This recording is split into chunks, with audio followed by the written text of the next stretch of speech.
A paz, meus queridos, tudo bom?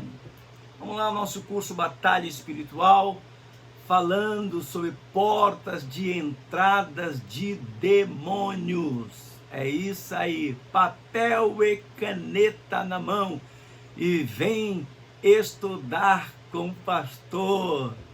É isso aí, eu sei que você está aprendendo muito, está gostando, e é importante você desenvolver a fé, sabendo que o mundo espiritual é tenebroso. Paulo fala em Efésios 6,10 que a nossa luta não é contra a carne, nem contra o sangue, mas contra principados, potestades que operam em um mundo invisível. E quanto mais eu aprender sobre o mundo espiritual e ser um guerreiro de oração no mundo espiritual, eu vou poder me defender no mundo espiritual e também atacar. Existem armas de defesa e existem armas de ataque.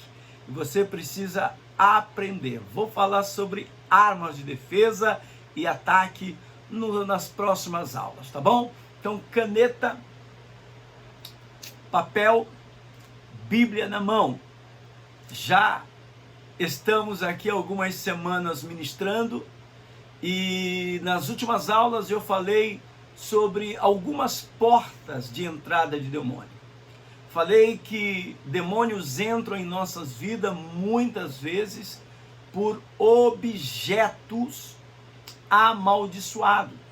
Aquilo que diz em Deuteronômio: não coloque na sua casa coisas amaldiçoadas, porque a sua casa se tornará amaldiçoada. Então é importante a gente entender que cada objeto tem uma identidade, não é? Ele foi criado com objetivo, quem criou tem religião, tem uma ação sobre aquele objeto, ele pode chegar na sua casa e gerar alguns problemas para você.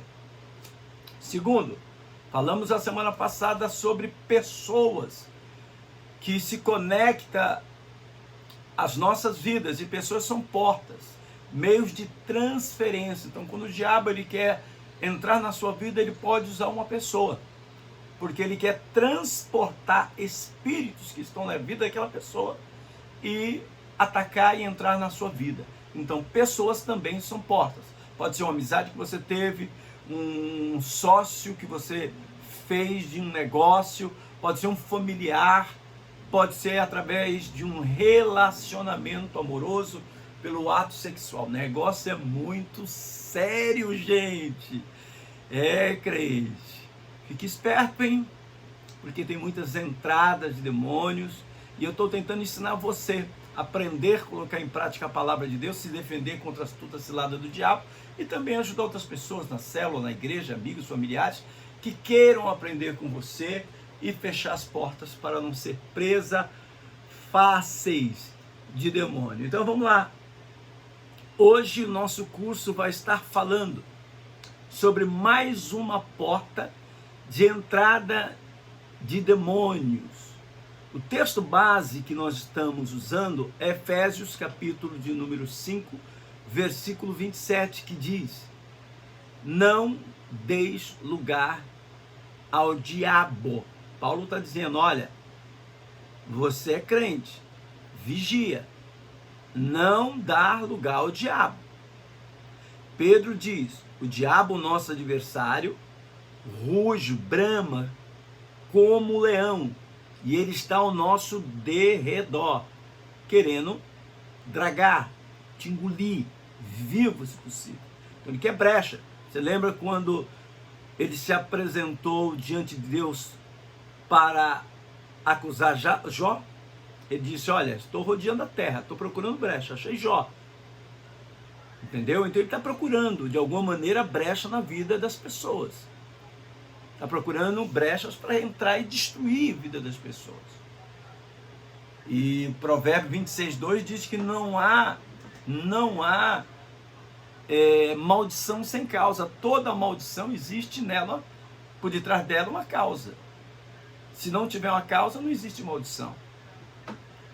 Eclesiastes capítulo 8, versículo 10 diz que aquele que fizer um buraco no muro, uma serpente o morderá. Ou seja, quando você quebra princípios, quebra mandamento, abre brecha, vai ter ação do inimigo. Não tem jeito. Então nós precisamos saber as portas pela qual o inimigo entra e sabendo fechar as portas. Já que eu falei de coisas amaldiçoadas e também falei sobre pessoas que carregam e transferem demônio, hoje eu vou falar de uma porta, gente, que eu acredito que essa porta é a que mais a igreja está sofrendo ataque. É a porta que mais atinge a igreja nesses últimos dias e não percebemos. Eu tenho dito que se o diabo viesse com cara de diabo, a gente saberia e fugiria. Então ele vem, Paulo diz, parece até um anjo de luz, sapatinho de lã, a gente não percebe, é imperceptível, a gente não reconhece que é um inimigo aparentemente, e por isso abrimos portas, e com certeza você já foi vítima daquilo que eu vou falar hoje, se não foi presa algum dia, se não abriu essa porta, poderá estar sofrendo agora um ataque nesse exato momento. E essa palavra serve de alerta e talvez seja a mais importante que você tenha ouvido nesses últimos dias. E talvez você esteja sofrendo ataques espirituais, batalhas, brechas e consequências por causa disso e não percebe. Parece que é normal, mas não é. O que é, apóstolo? O que é? Hoje eu quero falar sobre a isca do diabo. Isso, coloque aí. Hoje a nossa aula é a isca do diabo, a isca de Satanás.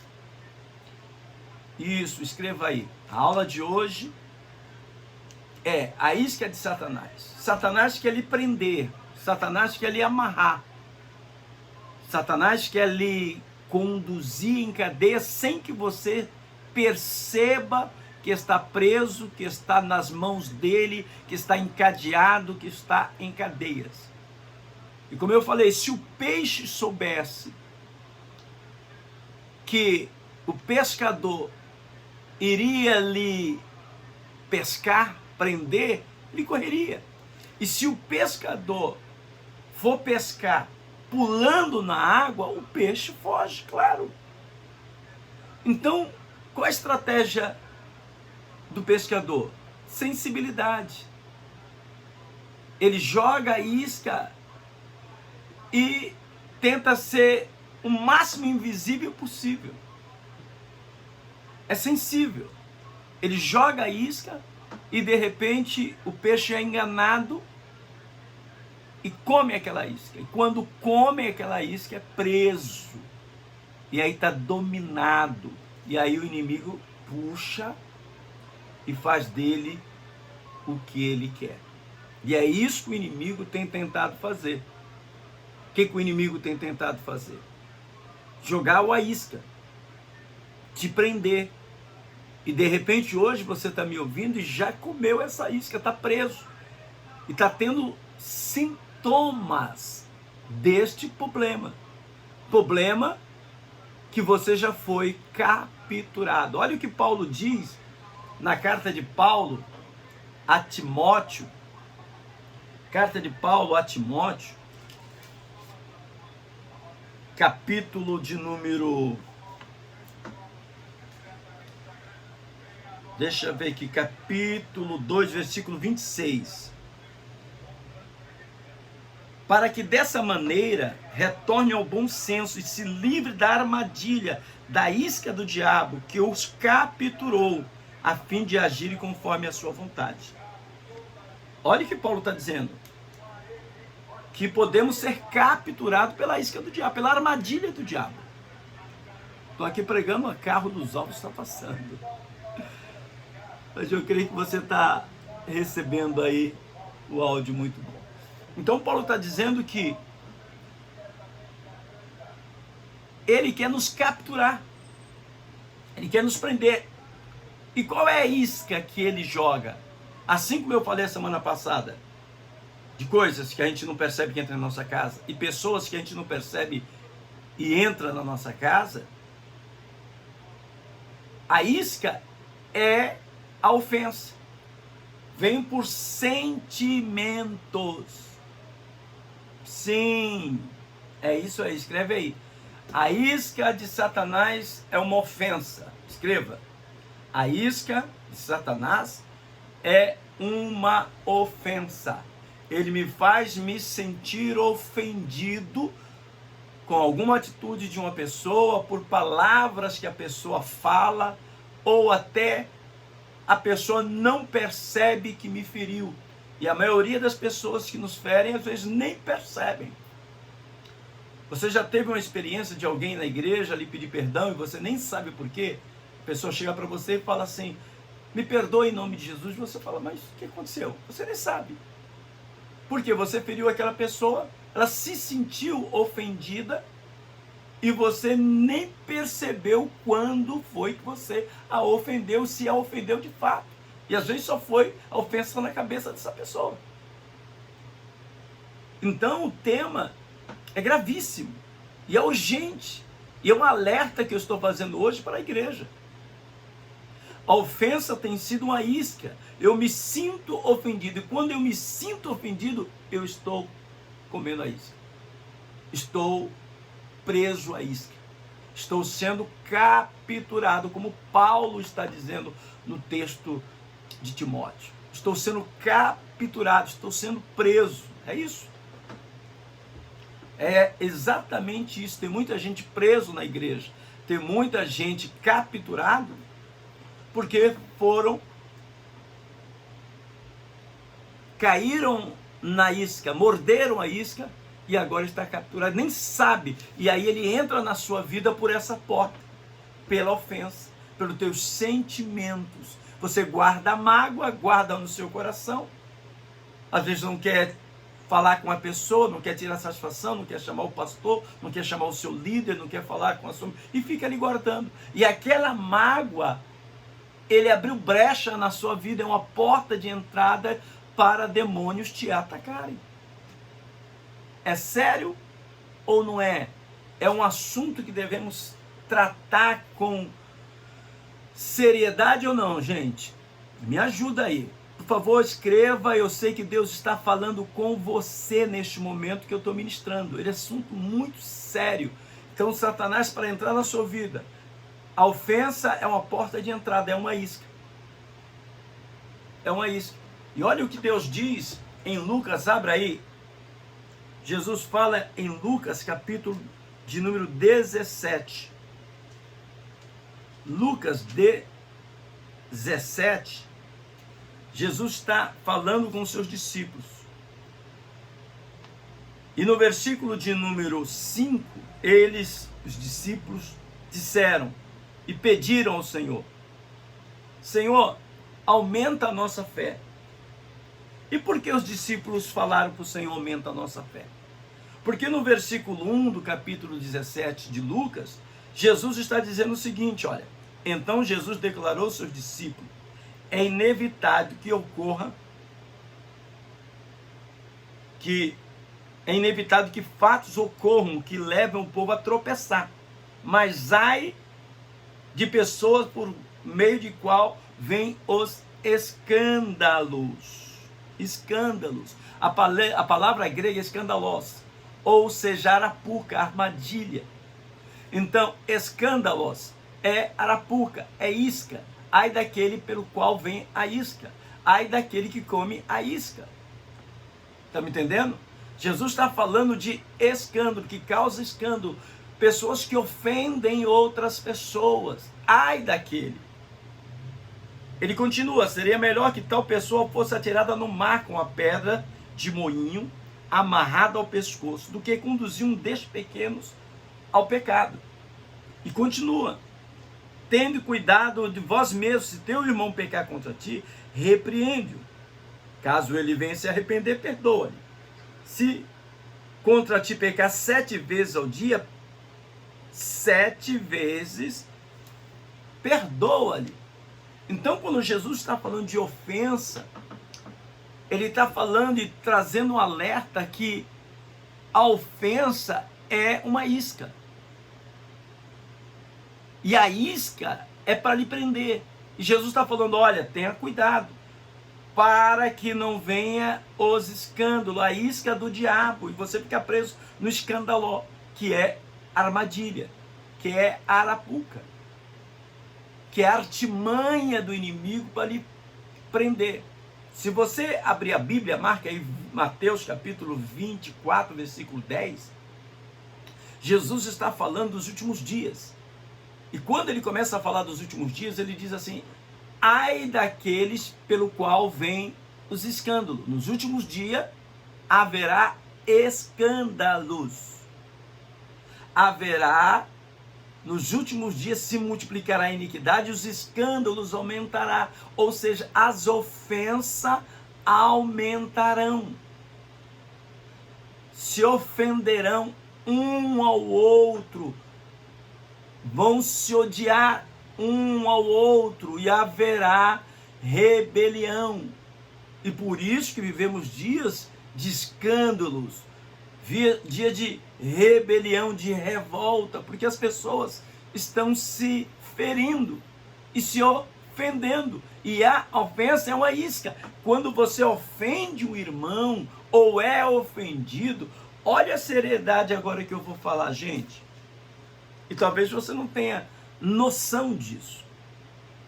Abra comigo o texto de 1 João capítulo 3, versículo 15. Olha a seriedade disso. Primeira carta de João, capítulo de número 3, versículo 15, que diz assim: toda pessoa que ofende o seu irmão é homicida, e sabei que nenhum assassino terá vida em si mesmo. Como essa palavra é forte. Todo aquele que ofende o seu irmão é um assassino. O reino de Deus existe leis, princípios, existe uma legislatura. E quando você ofende o irmão ou se sente ofendido, no reino de Deus, na lei espiritual que rege o reino, você se torna um homicida. Olha que grave.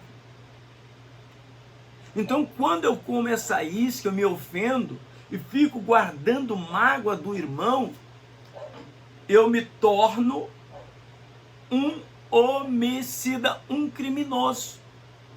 Você se torna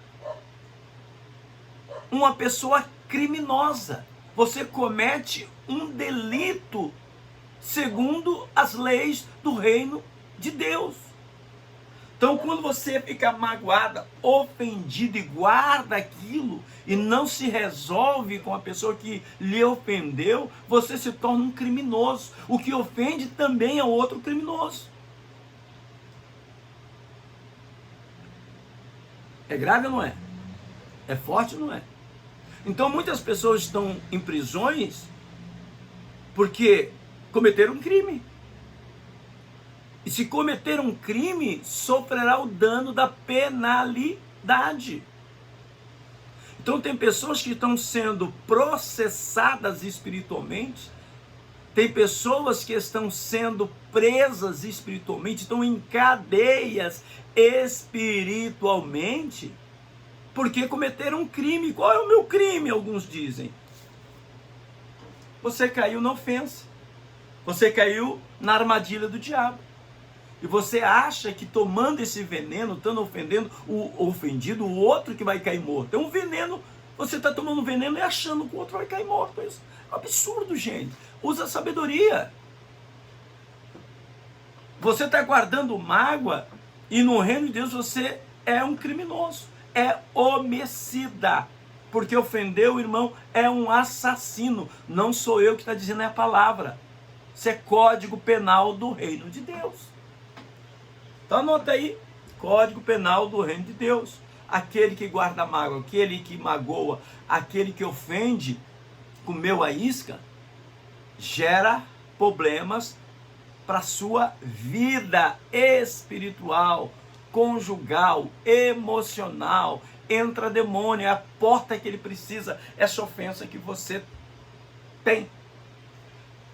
Deixa eu tomar água aqui, enquanto você medita e pensa.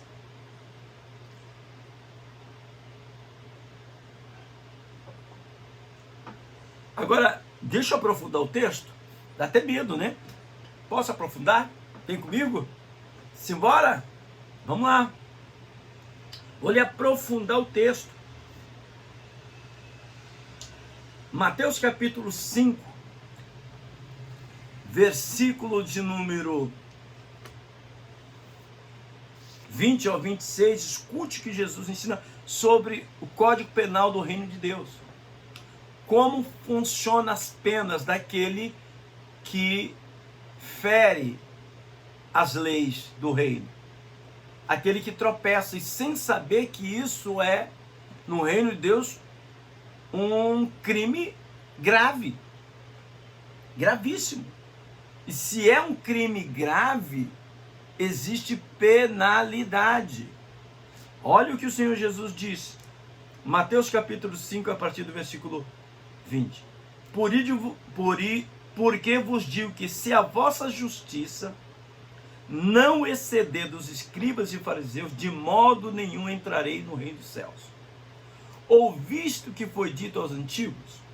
Não matarás, mas quem assassinar será sujeito a juízo. Quem assassinar vai ser julgado.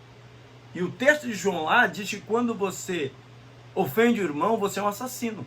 Quem assassinar será julgado. O texto de João diz: quem ofende o irmão, odeia o irmão, é um assassino. E então, se eu sou assassino, serei julgado, diz o texto aqui.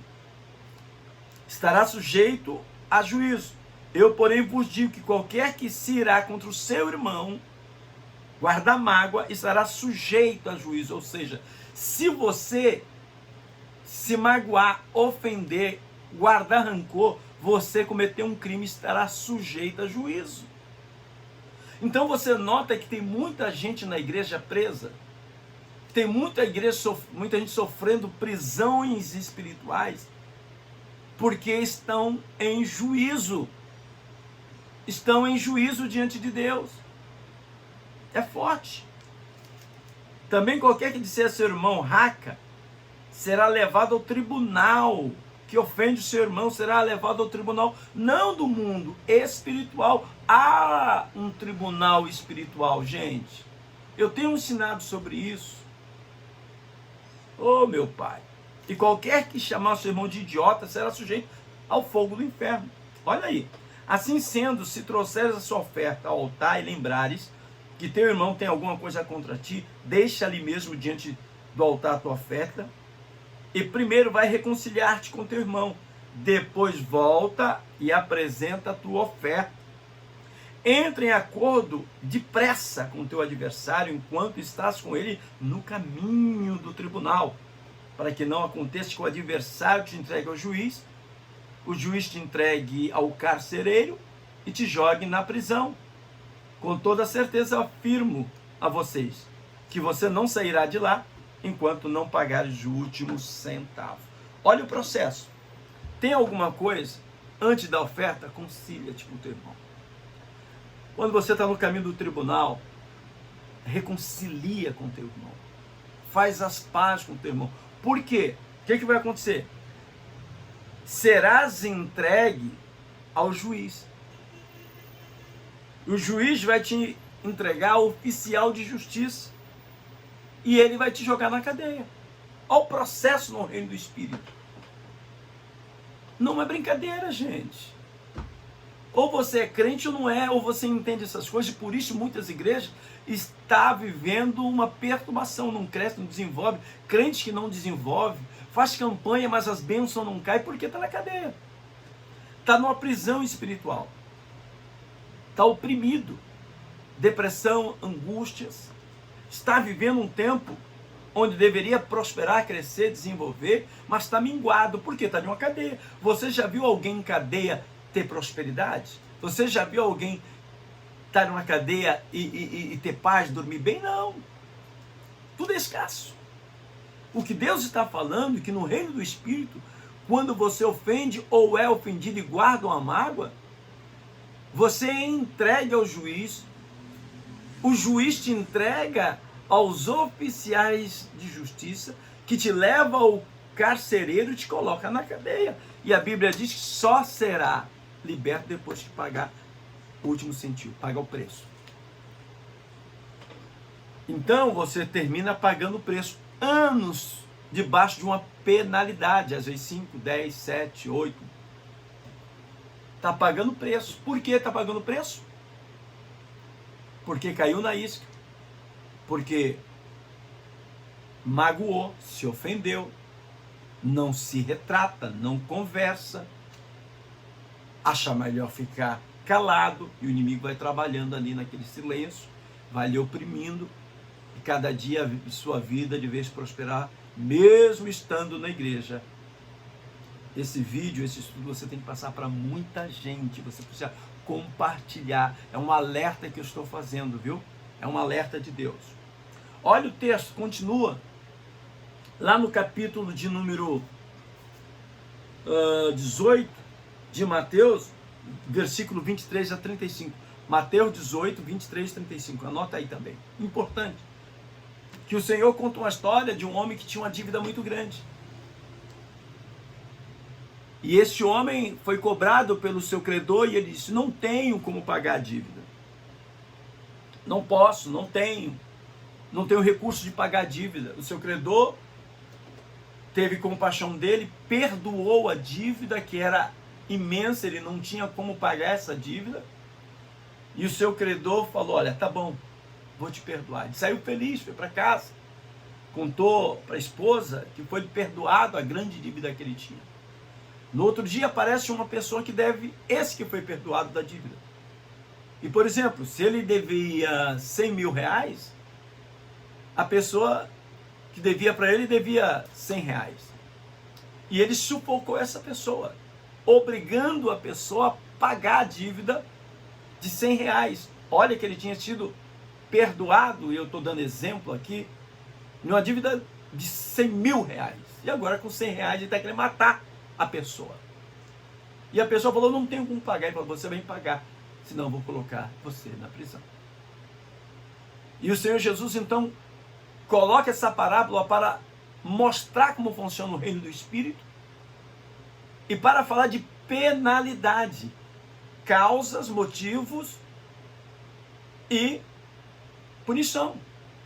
E ele diz: olha, esse homem recebeu o perdão da sua dívida, mas quando veio uma pessoa devendo, ele não quis perdoar, ele não quis dar o mesmo tratamento que teve, ele não quis dar o tratamento que teve. Ou seja, eu recebo perdão, gente, você recebeu perdão, a sua dívida era muito alta e Jesus perdoou você. E agora, porque uma pessoa fez alguma coisa contra você, lhe ofendeu ou não, se foi com intenção ou sem intenção, não importa, você está guardando mágoa, você está dizendo para aquela pessoa: eu não vou lhe perdoar essa dívida. Logo, Jesus também diz: eu não vou te perdoar. Se vocês não conseguirem perdoar aqueles que te devem, o Pai Celestial também não perdoará. E aí, o que a Bíblia diz desse texto que eu falei de Lucas? O Senhor ouviu essa história que aquele que havia recebido o perdão não estava perdoando, falou: agora pegue ele, traga ele aqui que eu perdoei, e ele está fazendo isso e não consegue perdoar, coloque agora ele na prisão, na mão dos verdugos. E sabe o que é verdugos? Demônios atormentadores. Ou seja, quem não perdoa vai para a prisão e fica na mão de demônios atormentadores. Não dorme, tem insônia, tem dores no corpo misteriosa, doenças que aparecem, dívidas, quebra tudo em casa. Ação demoníaca. E entrou como na sua casa? Através de uma isca, através de uma ofensa. que você não consegue de maneira nenhuma perdoar. E Cristo te perdoa. Que aula, hein? Meu Deus, que aula! Eu creio que você deve compartilhar para outras pessoas essa aula. Tem muita gente sofrendo na igreja, na célula, muita gente que não conhece esses princípios, não sabe como rege o mundo do espírito, como funciona o mundo espiritual e está presa, porque foi ofendida, comeu a isca, e quando você come e é ofendido, ofende ou é ofendido, você se torna um criminoso no reino. Na legislação do céu, no Código Penal, você é um criminoso. E sendo criminoso, você será levado a juízo, passa pelo processo, será entregue na mão de um oficial de justiça, que vai te levar ao carcereiro e vai ficar preso com os verdugos, até pagar o último centavo. Agora imagina se essa pessoa que te feriu já morreu. Se você não sabe nem onde mora mais, vai ser difícil. Por isso Jesus fala, enquanto está no caminho, conserta, gente. Procura ali da tua família, pessoas que você precisa se consertar. E o que Jesus diz lá em Lucas capítulo número 5, ele diz, se vier te pedir perdão, perdoa-lhe. E eu tenho dito sempre, anota aí, perdoar é perder no ar. Isso aqui, ó. Perdoar é fazer isso, ó. Perdi. Perdoar é perder no ar. É você perder. Você tem aquele direito, mas você perde o direito. Você não quer mais. Você não cobra mais nada do outro. Você deixa o outro livre, não está devendo nada. Pastor, mas eu não estou sentindo. Como eu sei então que eu perdoei? Como eu sei? É quando você não se incomoda mais com a presença daquela pessoa. Todas as vezes que a pessoa que te feriu, te ofendeu, entra em um ambiente, você se passa mal, se sente mal, não quer estar perto dela, isso é sinal que você não perdoou. Quando você perdoa, você olha aquela pessoa e para você não significa mais nada o que se passou. Perdoar não é um sentimento. Ah, mas eu estou sentindo, não. Perdoar é uma decisão. Eu decido perdoar. É você, com inteligência, entender que você não quer entrar em condenação. Então, eu perdoo. Você ora agora, dobra o seu joelho e fala, Senhor, fala o nome da pessoa. E fala, eu te perdoo, eu te libero. Fulano de tal, você não me deve mais nada. Você é livre. Forte, fortíssimo, que você tenha aprendido, que você cresça, que você desenvolva, que você espere a próxima aula, cada dia está melhor, que você me siga no Instagram, me siga no canal da igreja, que você venha ao Projeto Novo Tempo. Estamos aqui em Santos, na rua Rodrigues Alves 119, bairro do Macuco. Você pode entrar em contato com o nosso WhatsApp, deixar seu recado, sua pergunta, e nós estamos aqui para abençoar a sua vida. Gostou do estudo de hoje? É isso aí, simbora, vamos compartilhar isso, esse ensinamento, e vamos crescer na graça, no conhecimento e no temor de Deus. Esse é o curso Batalha Espiritual. Falamos especificamente sobre portas de entrada de demônio. A isca do diabo qual é? Ofensa. Sentimentos que fui prejudicado, e aí eu não libero perdão, quero que alguém me pague a conta, não perdoo e termino preso nessa gaiola com Satanás. Isso é uma porta. Que Deus te abençoe, que guarde, que você decida com inteligência. Decidir perdoar é perder no ar. Um beijo, até a próxima, se Deus disser que sim, a hora vem e agora é.